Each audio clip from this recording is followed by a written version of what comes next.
অনেকেই কিন্তু বলে মাছ ভাজার সময় ভেঙে যায়, কালার সুন্দর আসে না, মাছ ভেজে রান্না করলে খেতে নাকি সুন্দর লাগে না। তো যারা এরকমের কোশ্চেনগুলো করেন তাদের জন্য কিন্তু স্পেশালি আজকের এই রেসিপিটা। কাতলা মাছের এরকম সুন্দর তেল ঝাল রান্না করতে গেলে আমার রেসিপিটা কিন্তু অবশ্যই ফলো করতে হবে। আজকে কিন্তু আমি একদম স্পেশাল কাতলা মাছের তেল ঝাল রেসিপি নিয়ে চলে এসেছি, যেটা সাধারণ মশলা দিয়ে তৈরি করব, অথচ খেতে হবে দুর্দান্ত। আর কালারটা তো দেখেই বুঝতে পারছেন যে কত সুন্দর হয়েছে। আর মাছগুলো কিন্তু প্রত্যেকটা গোটা গোটা থাকবে, একটাও ভাঙবে না। আর সুন্দর একদম স্বাদের কাতলা মাছের রেসিপি আপনাদের সঙ্গে শেয়ার করতে চলে এলাম। আসসালামু আলাইকুম, কেমন আছেন সবাই? আশা করি সবাই ভালো আছেন, সুস্থ আছেন। আলহামদুলিল্লাহ, আমরাও খুব ভালো আছি, সুস্থ আছি। সোনালী রান্নাঘর অ্যান্ড ব্লগ চ্যানেলে আপনাদের প্রত্যেককে স্বাগত জানাই। তো চলুন বেশি কথা না বলে আজকে আপনাদের সঙ্গে আমি আজকের কাতলা মাছের রেসিপিটা শেয়ার করি। তো কাতলা মাছের রেসিপি তৈরি করার জন্য কিন্তু এখানে আমি প্রথমে মাছ নিয়ে নিয়েছি। এখানে 600 থেকে 700 গ্রাম মাছ আছে। মাছগুলো কেটে ধুয়ে পরিষ্কার করে নিয়েছি সুন্দর করে, দেখতেই পাচ্ছেন। তারপরে আমি একটা পাত্রের মধ্যে নিয়ে নিচ্ছি। প্রত্যেকটা মাছের টুকরো আমি এখানে নিয়ে লবণ হলুদ মাখিয়ে নেব। তো মাছের মধ্যে আমি দিয়ে দিলাম হালকা পরিমাণে লবণ, হালকা পরিমাণে হলুদ। তারপরে হাত দিয়ে ভালোভাবে মাখিয়ে নেব। আমি কিন্তু হাত দিয়ে সব কিছু করতে বেশি স্বাচ্ছন্দ্য বোধ করি, ভালো লাগে করতে। তো হাত দিয়ে ভালোভাবে মাছগুলোকে আমি মাখিয়ে নিলাম।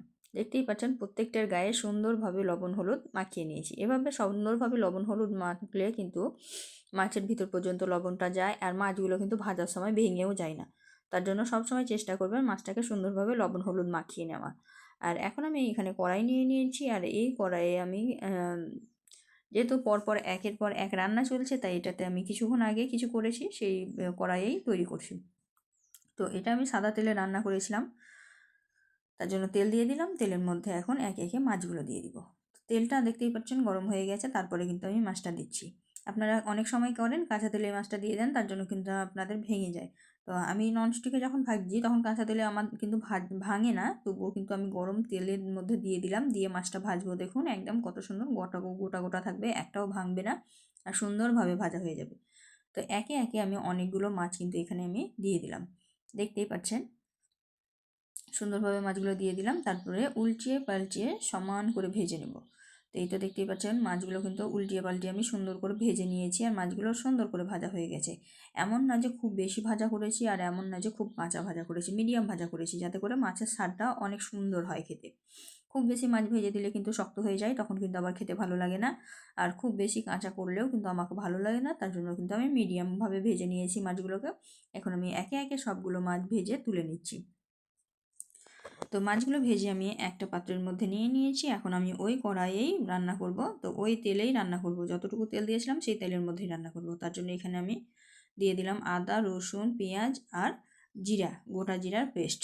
এই পেস্টটা দিয়ে রান্না করলে কিন্তু দুর্দান্ত হয়। আর এখানে কিন্তু আমি একটা টমেটোও ব্যবহার করেছি পেস্টের মধ্যে, তার জন্য কালারটা দেখুন একদম পিঙ্ক পিঙ্ক কালার এসেছে। তো এখন আমি তেলের মধ্যে মশলাটা দিয়ে ভালোভাবে মশলাটাকে কষিয়ে নেব। তো মশলা কষাতে কষাতে কিন্তু শুকনো উপকরণগুলোও অ্যাড করব, তাহলে কিন্তু মশলা এই কাঁচা মশলার সঙ্গে যে শুকনো উপকরণ আছে সেগুলোও কিন্তু সুন্দরভাবে কষানো হয়ে যাবে। তার জন্য আমি 1 চামচ দিয়ে দিলাম হলুদ গুঁড়ো, 1 চামচ দিয়ে দিলাম লবণ। তো লবণটা কিন্তু আপনারা আপনাদের স্বাদ অনুযায়ী বুঝে দিবেন। আমি যেহেতু মাছে লবণ দিয়েছি, তাই এখানে কিন্তু ঝোলে 1 চামচ লবণ দিয়ে দিলাম। তারপরে ভালোভাবে কষিয়ে নিয়েছি। এখন আমি আবার দিয়ে দিচ্ছি জিরা ধনিয়ার পাউডার 1 চা চামচ, আর হাফ চা চামচ দিয়ে দিলাম লঙ্কা গুঁড়ো। এটা কিন্তু ঝাল লঙ্কা, তাই হাফ চা চামচ দিয়ে দিলাম। দিয়ে ভালোভাবে কষিয়ে নিচ্ছি। আমি কিন্তু কোনো রকমের লঙ্কার কালারও ব্যবহার করিনি, এটা কিন্তু ঝাল লঙ্কাটাই ব্যবহার করেছি, আর এতেই দেখবেন দুর্দান্ত একটা কালার আসবে। শুধুমাত্র মশলাটা সুন্দরভাবে কষিয়ে নিতে হবে, তাহলেই কিন্তু আপনার দারুণ একটা কালার আসবে। তো দেখতেই পাচ্ছেন আমি মশলার কালার সুন্দর চলে এসেছে, আর আমি সুন্দর করে একদম মশলাটাকে কষিয়ে নিয়েছি। তলায় লাগতে লেগেছে, ওপরে দেখুন তেল ছাড়তে শুরু করেছে। তো এই পর্যায়ে যখন আমার মশলাটা কষানো হয়ে গেছে, এখন আমি এর ওপর থেকে দিয়ে দেবো হচ্ছে মাছটা দিয়ে ভালোভাবে কষাবো। অনেকেই কিন্তু মশলা ভেজে জল দিয়ে তারপরে ওপর থেকে মাছ দেয়, কিন্তু আমাকে কিন্তু মশলা ভেজে তারপরে ওপর থেকে মাছ দিতে বেশি ভালো লাগে। তো মাছটা আমি দিয়ে দিলাম, আর মাছটা যেহেতু সুন্দরভাবে ভাজা আছে, তাই কিন্তু একটাও মাছ ভাঙবে না এখানে। তো মাছটা দিয়েই আমি সুন্দরভাবে নাড়াচাড়া করে একটু কষিয়ে নিলাম। মাছের গায়ে ভালোভাবে মশলাটা মাখিয়ে নিলাম, নিয়ে কিন্তু মাখো মাখো হয়ে গেল আর একটু কষানোও হয়ে গেল। তো দেখতেই পাচ্ছেন মাছটা কিন্তু সুন্দরভাবে আমি নাড়াচাড়া করছি, তারপরেও কিন্তু ভেঙে যাচ্ছে না। তো মাছটা কিন্তু সুন্দরভাবে ভাজা হয়েছে, এই কারণেই কিন্তু মাছটা ভেঙে যাচ্ছে না। আমার মাছটা ভালোভাবে কষানো হয়ে গেল। আর এখন আমি এর মধ্যে জল অ্যাড করব। তোমরা চাইলে কিন্তু এখানে গরম জলও অ্যাড করতে পারো, আমি কিন্তু এখানে সাধারণ জলই অ্যাড করব, মানে নর্মাল জল। তো দেখুন মাছটা কষানোর পর কত সুন্দর লাগছে। এমনিভাবেও কিন্তু মাছ কষাটা খেতে পারেন, দুর্দান্ত লাগে খেতে। কিন্তু যেহেতু এটা ভাত দিয়ে খাবো তাই কিন্তু এটা একটু গ্রেভি গ্রেভি করব। এটা খুব বেশি ঝোল হবে না, খুব বেশি পাতলা ঝোলও হবে না, আর খুব বেশি গাঢ়ও হবে না। তো এখন আমি জলটা দিয়ে দিলাম, দিয়ে নাড়াচাড়া করে ভালোভাবে ঢাকা দিয়ে দিব। তো দেখুন নাড়াচাড়া করে দিলাম, নাড়াচাড়া করে প্রত্যেকটা পিস আমি সাইড সাইড করে দিচ্ছি, যাতে একটার উপর আর একটা চেপে না থাকে আর ভেঙে না যায়। তো তার জন্য আমি ভালোভাবে আগে থেকে নাড়াচাড়া করে দিলাম।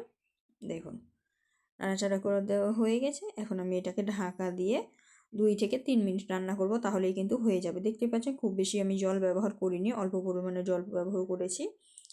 তো 2 থেকে 3 মিনিট কিন্তু আমি এটা ঢাকা দিয়ে রেখেছিলাম, তারপরে জলটা ফুটে গেছে, দেখুন কতটা কমে গেছে।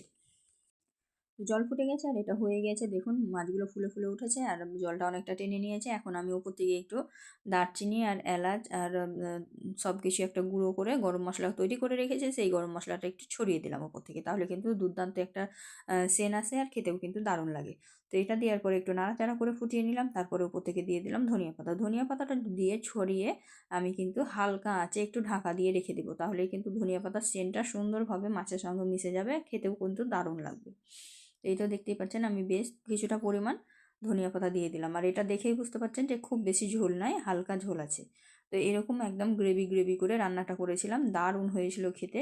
তা আপনারাও চাইলে কিন্তু একবার বাড়িতে ট্রাই করতে পারেন, আর কেমন হয়েছিল যদি কমেন্টে জানান তাহলে কিন্তু খুব ভালো হয়। তো দেখুন মাছটা কিন্তু আমি নাড়াচাড়া করে একদম সাইড সাইড করে দিলাম, তাও কিন্তু একটাও ভাঙছে না। তো মাছ কিন্তু আমার প্রায় কমপ্লিট হয়ে গেছে, এখন আমি এটাকে ঢাকা দিয়ে কিছুক্ষণের জন্য রেখে দেবো হালকা আঁচে।